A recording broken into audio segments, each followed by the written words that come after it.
Bonjour, I'm Parthiban. I'm a teacher of French, English, and theory of knowledge. Today, we are going to learn one of the very important tenses. It is called Imparfait, one of the important French tenses, and it is one of the past tenses. There are many past tenses. You may already know it. We are going to learn Imparfait today. Imparfait is a very useful tense. I will share the PPT. Now, let's see here.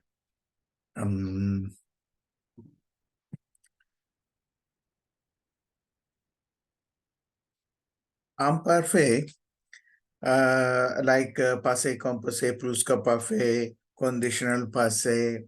This is one of the past tenses. This is called imparfait. Imparfait is when you conjugate a verb in imparfait. When you write a sentence in imparfait, it will give three meanings in English. What I'm saying is you write one sentence in imparfait that gives three meanings in English. What are those three things? You can translate it as past continuous, or as used to past sentence, or else a state of being, depending upon the context in which it is used. But remember that it has three meanings. The first one is past continuous tense. The second one is used to past. And the third is state of being, right? Okay. Now I will just quickly tell you what past continuous tense is. You might have already learned in English and other languages. Still, you will quickly take a glance at what's past continuous tense and when it is used. Past continuous is used for actions which happened at a particular time continuously in the past. We do not know when it started, when it ended. All that we know is at a particular time in the past, an action was happening continuously. For example, yesterday at 10 o'clock, I was reading a novel. Yesterday in the evening, I was watching a movie. So when did I start watching the movie and when I stopped watching the movie, that we don't know. But yesterday, that is in the past, at a particular time when action was happening continuously, for that past continuous is used, and imparfait is used in French for that. Now look at the second one, used to past. It's an expression. This used to expression is used to convey the meaning that some action was done habitually, recurrently, again and again, or at a regular interval in the past, and now that action is not happening, or you are not doing the action. I'll give an example. I used to read a novel every week in the past. I used to play football every morning. That is in the past. When I was in France, I used to visit the Louvre. In these sentences, what I'm trying to convey is that in the past, regularly or habitually, I was doing something. But remember, that action you are not doing now. You have stopped doing it. For that, you use this expression, used to. Now, state of being is very easy. You are just conveying the state of being of someone or something in the past. For example, when I went to the garden was crowded. How was the garden? It was crowded. When I went to the shop was closed. That was the state of being of the shop. And there we use imparfait. So when you write a sentence in imparfait, it stands for three meanings: past continuous, used to past, and the state of being. Now, how do you write a sentence in past tense? What we do is, the verb is conjugated in present tense for the subject no. The verb is conjugated for the subject nu in present tense. When a verb is conjugated in present tense for the subject nu in present tense, what will be the last three letters? The last three letters will be ONS, right? And ONS, that should be dropped. And imperfect ending should be added. What I am saying is, let's say let's take a verb, parlor. What does parlor mean? Parlor means to speak. Parlor, to speak. Now, when you conjugate parlor for the subject nu, the conjugation is parlo. Parlo. And these three letters, last three letters, should be dropped. And in its place, you must add imperfect endings. What are the imperfect endings? For your, AIS. For you, AIS. For il, AIT. For L, AIT. For nu, IONS. For wu, for VOUS. For wu, IEZ. And for il, AIENT. And for AL, feminine plural. Subject pronoun, AINT.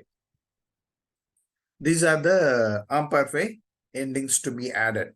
Once you conjugate the verb for the subject nu in present tense and drop the last three letters ONS, you get the stem PARL. Then to that stem, you must add these imperfect endings. These are the imperfect endings. See? AIS, AIS, AIT, AIT, IONS, AIZ, AIENT. That is how a verb is conjugated. Now, parlor, what will it be? It'll be like this when you conjugate it in imperfect. Parler means to speak, that we just now learned.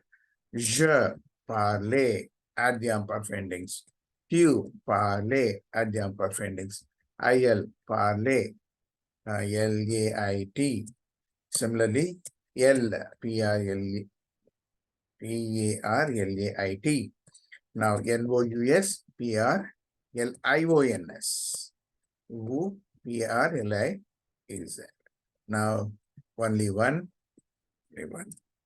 And IN, third person plural, masculine plural, PARLAIT.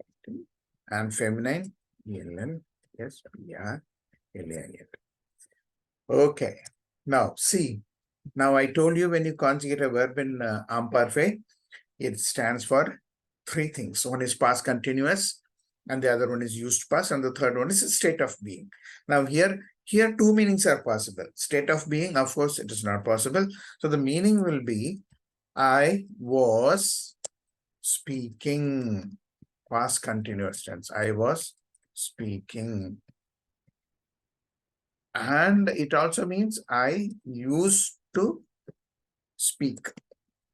Now, what do I mean by that? I mean by that at a particular time in the past, I kept on doing this particular action. It is talking about one action that happened only one time as a continuous action in the past. That is past continuous tense. I was speaking. Now, the same action, if I had done regularly, at regular intervals, recurrently, again and again in the past, and now if I don't do that action, then I will say I used to speak earlier, last year, but now I'm not doing so. That now I'm not doing so is implied. For that also, imperfect is used. This is conjugated like this. Je parle. Similarly, see, tu parle. To parle, now you should know how to, what it means. You were speaking and you used to speak. It goes on like that. He was speaking.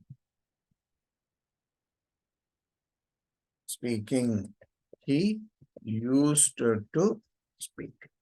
Correct? Now she was speaking, she used to speak, we were speaking, we used to speak, you were speaking, you used to speak, they were speaking, they used to speak. It goes on like that. Now that is for past continuous tense and used to past. Now let's say, how do we use it in state of being? State of being, mostly it will be used with atra. Atra, because atra tells you the state of being, because the meaning of atra is to be. See, qua j'aille visiter le magasin. Now here, visiter, there must be the accent. There must be the accent. We know that, right? The accent must be there because this is the past participle in passé composé. When I visited the shop, il was, il était, bonde. It was crowded. What was the state of being of the shop in the past when I visited? When I visited tells you that it happened in the past, right? The shop was crowded. This is the state of being. This is how imparfait is used.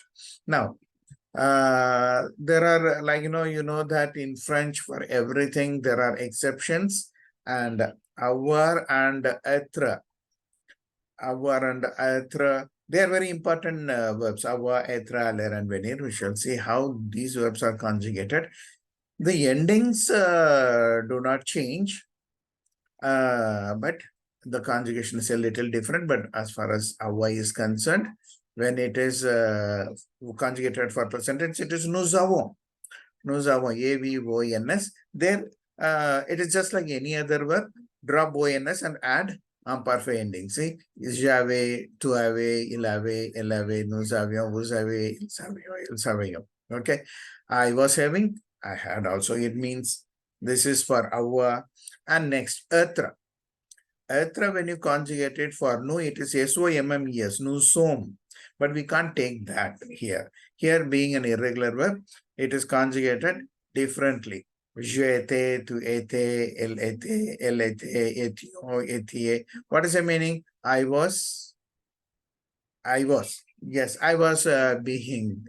It can be said because it is a past continuous tense. Like this, it is conjugated. Now, courir.